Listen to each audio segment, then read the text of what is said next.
J'ai oublié, il y a la suite. Si. La mise au point continue. J'ai oublié une réalité aussi ici à la diaspora. Communauté sénégalaise, guinéenne, je ne sais quoi, tout ce que vous voulez, j'ai oublié ce fait-là. C'est que vos femmes sont des voleuses. Vos maris sont des voleurs, mais vos femmes sont des voleuses. Ce sont les femmes maliennes là, guinéennes, sénégalaises là, les femmes doula là, c'est elles qui volent dans les supermarchés là, les carrefours, les Leclerc là. Pourquoi? Parce qu'elles ne travaillent pas. Elles ne travaillent pas. Elles sont pas allées à l'école, elles ne savent pas lire, elles ne savent pas écrire, elles n'ont pas de rêve, elles n'ont pas d'ambition. Quand elles arrivent là, tout de suite, elles commencent à pondre les enfants, elles alignent les enfants pour les allocations, bien évidemment. Donc, la CAF leur verse un peu d'argent, ça les suffit, parce qu'elles convertissent en francs CFA. Quand elles étaient dans leur pays, là, elles gagnaient même pas, elles n'arrivaient même pas à avoir 30 € par mois. Donc, quand elles arrivent ici, le fait d'avoir 300, 200, 400 € dans le ménage, et puis après, allocation complète, là, pour elles, elles sont multimilliardaires comme ça, parce qu'elles convertissent en francs CFA. Sauf que quand les enfants commencent à grandir, elles se rendent compte qu'il y a un problème. Les enfants, il faut les habiller, il faut les nourrir. Et qu'est-ce qu'elles font?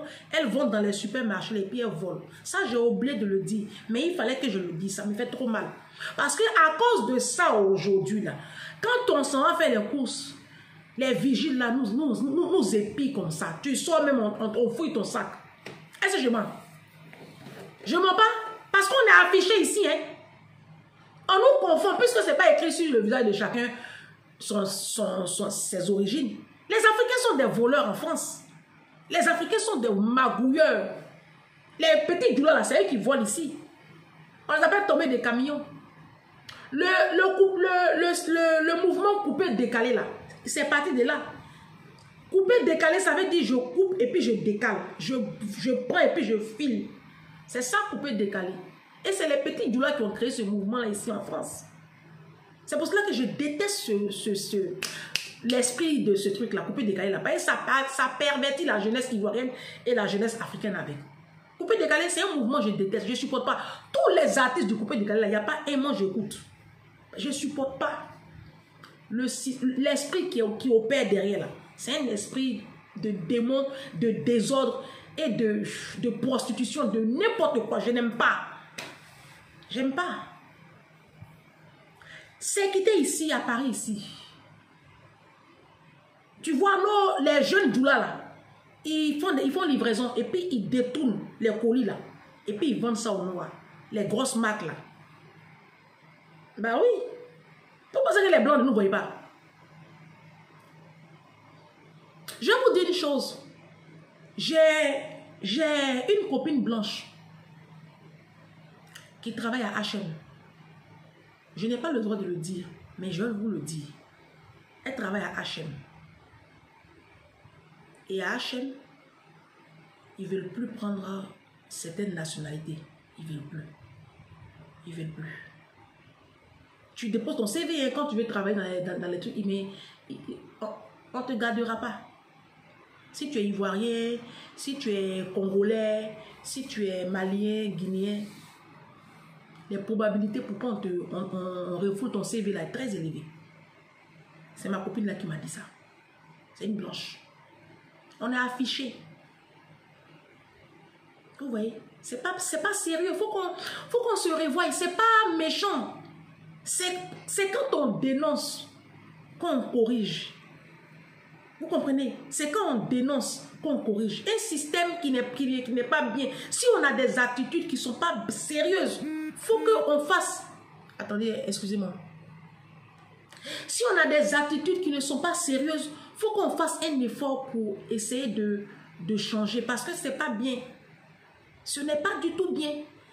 Les femmes doulas de Paris, là, elles ont leurs gros boubous, là. Vous les voyez, on dirait des vierges, des bons dieux sans confession ou maris sans confession, je ne sais pas quoi, là. Il y a une ville ici qu'on appelle Grigny. Dans le 91. Quand je suis arrivée nouvellement en France, j'avais des clientes là-bas que je coiffais. Les femmes du 91, là, les femmes maliennes du 91, là, c'est elles qui font circuler la drogue de leurs enfants dans leurs boubous. Moi, je vous dis ce que j'ai vu. On ne m'a pas dit. Je vous ai dit que, moi, sur le métal ici, là, tout le monde ment. sauf moi. Je ne vous mens pas. Je n'ai aucun mérite. Ça veut dire que je ne cherche rien. Ça fait 15 ans que je suis en France. Là, je vous parle des réalités du quotidien ici en France. Parce que on ne peut pas les fouiller. Elles sont voilées. On ne peut pas les fouiller. C'est pas, la police ne va pas les toucher. Souvent même, la police est impuissante. La police sait. Parce qu'il y a des tops qui leur disent. Mais ils ne peuvent pas aller plus loin que ça. Elle cautionne. Parce que les enfants, là, quand ils vendent la drogue, là, ils leur donnent l'argent, là. Et puis, elles prennent ça maintenant pour construire leur immeuble. Donc, les enfants sont des dealers. Et puis, elles les couvrent. Sinon, ton petit garçon de 22 ans qui te ramène une télévision toute neuve, il ne travaille pas. Il ne travaille pas. Et puis, c'est lui qui paye les factures à la maison. Parce que papa est au Mali depuis 6 mois. Expliquez-moi. Voici des peuples ici qui encadrent c'est-à-dire qu'elles inculquent le vol à leurs enfants. Et puis quand elles volent dans les magasins Carrefour, Leclerc, là, les enfants sont en poussette. Hein. Donc l'enfant, depuis le bas âge, il voit sa maman voler, prendre des affaires, mettre dans les boubous, mettre sous la poussette, il voit. Et quand ils grandissent, ils reproduisent ça. Les petits immigrés de Paris, là, c'est des voleurs. C'est des voleurs dans les magasins, c'est des gros voleurs. Parce que c'est les parents qui leur ont appris ça. On est en train de dénoncer quelque chose. C'est pas une question de je suis contre, je suis en train de dénigrer mon peuple. Je ne suis pas en train de dénigrer mon peuple. Est-ce que j'ai la possibilité de partir dans chaque maison pour parler aux gens? Je n'ai pas cette possibilité. Ce que je peux faire, c'est mettre ma caméra, me filmer et puis lancer l'information. Les réseaux sociaux, ça va à la vitesse de la lumière aujourd'hui. Vous comprenez? Il ne s'agit pas de se fâcher. Il ne s'agit pas de dire non, on n'est pas comme ça, c'est de la mauvaise foi. C'est de la mauvaise foi. On ne se fâche pas. On prend conscience qu'on a des problèmes, on a un système de pensée à revoir, on a des attitudes à corriger, et puis on a une culture barbare à délaisser. C'est pas compliqué, hein? C'est aussi simple que bonjour. C'est comme ça qu'on va forcer le respect des Blancs. Vous pensez que ce que les Français sont en train de faire 2 jours là, cette gymnastique, ce ballet de polichinelle, ce comportement de sorcier qu'ils ont 2 jours là, vous pensez que c'est dû à quoi? Quand vous-même vous regardez là, c'est dû à quoi? Ils se disent que nous sommes tellement sauvages que nous sommes incapables de gérer nous-mêmes notre propre continent. Voilà ce qu'ils se disent, hein? Ils se disent que nous sommes tellement sauvages, nous sommes tellement une bande d'analphabètes, une bande de sauvages, que nous sommes incapables de pouvoir nous-mêmes gérer nos propres richesses, nos propres commerces, nos propres entreprises, nos propres gouvernements. C'est ce qu'ils se disent. C'est pour cela qu'ils se permettent, ils ont ce zèle-là. Et ils savent même que quand ils se lèvent comme ça, là, il y a d'autres Africains qui vont se rallier à eux pour détruire leurs frères africains. Ils le savent, vous pensez qu'ils ne savent pas?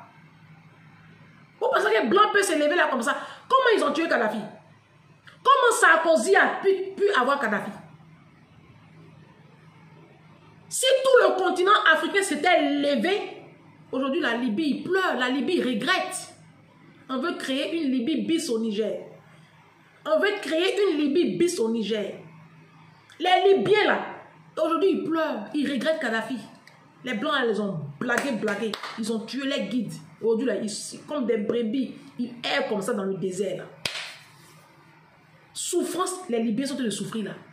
On veut créer une Libye bis au Niger aujourd'hui. Pourquoi?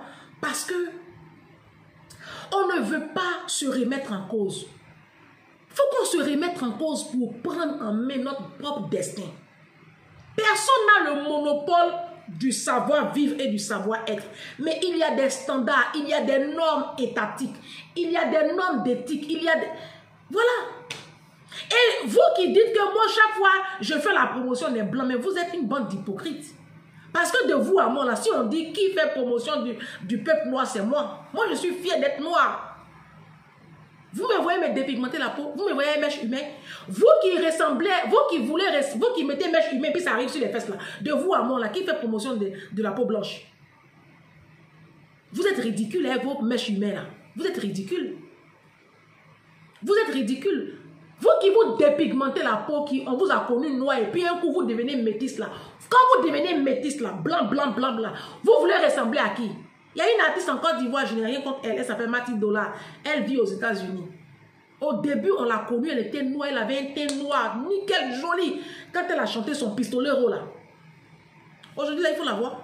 Tapez Mathilde Dollar. Vous allez voir une femme blanche. De vous à moi là, qui fait la promotion de la couleur blanche? Qui fait la promotion? Dites-moi. Faut qu'on soit sérieux. Moi, il y a une agence qui m'a contacté pour que je fasse placement de produits. Parce que je suis une blogueuse. Donc, ils voulaient que je place leurs produits. D'accord? C'est ce que les autres influenceurs la font. Donc, ils m'ont contacté en inbox et ils m'ont présenté leurs produits. Une gamme de produits. Je leur ai dit, ok, mettez-moi ça sur WhatsApp. Je vais voir de quoi il s'agit. Donc, moi, je zoome sur l'image et puis je vois produits éclaircissants. D'accord? C'est une gamme de produits éclaircissantes. Donc, je les rappelle, je leur dis non, je ne peux pas faire la promotion de vos produits sur mes pages. Elle dit, ah, mais pourquoi? Est-ce que vous savez que ça va vous faire une visibilité encore plus parce qu'on a d'autres produits et puis vous, ça va vous faire des sous. J'ai dit, oui, je sais. Tout ce que, le contrat que vous m'avez envoyé là, j'ai lu. J'ai vu ce que je gagne. Ça me plaît, ça m'intéresserait même bien. Mais je ne peux pas aller contre mes valeurs morales parce que je cherche de l'argent. La femme, elle était choquée. Elle dit qu'elle n'a jamais entendu ça. Voilà comment on va se faire respecter. On voit l'argent et puis on fait comme si on n'a pas vu. Et puis on continue le combat. Mais nous, les noirs, là, quand on voit l'argent, on oublie.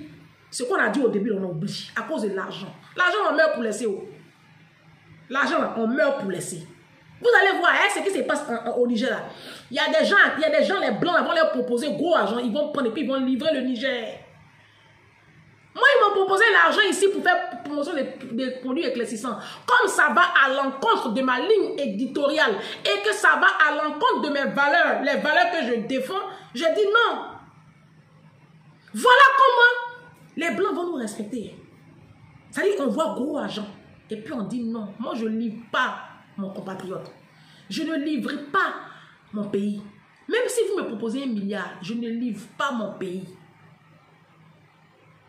On vient sur les réseaux, on fait un travail difficile. Vous me payez pour ça? Ce que je fais là, vous me payez pour ça? C'est gratuit. Hein? Je prends de mon temps, de mon énergie. Regardez. Regardez, 7 tonnes de papier là. Regardez. C'est les sujets. Regardez. Tout ça là. C'est le sujet qui est par terre là. Je me lève la nuit et puis j'écris. Et puis je lis, je me documente. Je dis, il faut que j'apporte quelque chose à mon peuple. Et puis vous venez, vous me vilipendez, vous m'insultez. Il y en a même qui me menacent. Vous me menacez. Vous savez, je n'ai même pas peur de vos menaces. Parce que moi, je sais qui m'a envoyé sur les réseaux. Moi, je ne suis pas simple. Hein. Je ne suis pas simple. Ah, si, c'est pas pour vous effrayer, mais je ne suis pas simple. Je vous ai expliqué l'histoire de ma prof de comptabilité qui a tout fait pour me casser.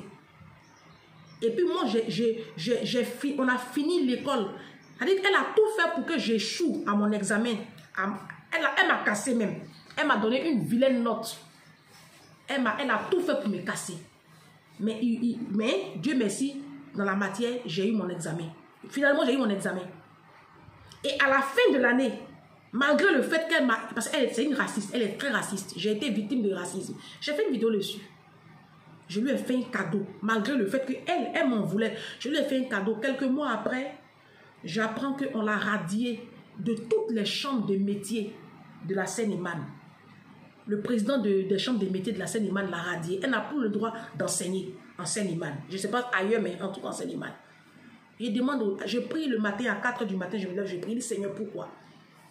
Il dit parce que on ne touche pas à mes points.